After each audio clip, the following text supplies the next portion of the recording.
Tandaan nyo ito. There is life after our problems. Remember that. And there is joy after your trials. Tandaan natin ang buhay, gulong, di po ba?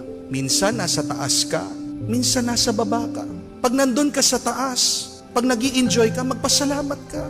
Pero pag bumaba naman ang iyong buhay, nahihirapan ka, be humble and be trusting to God.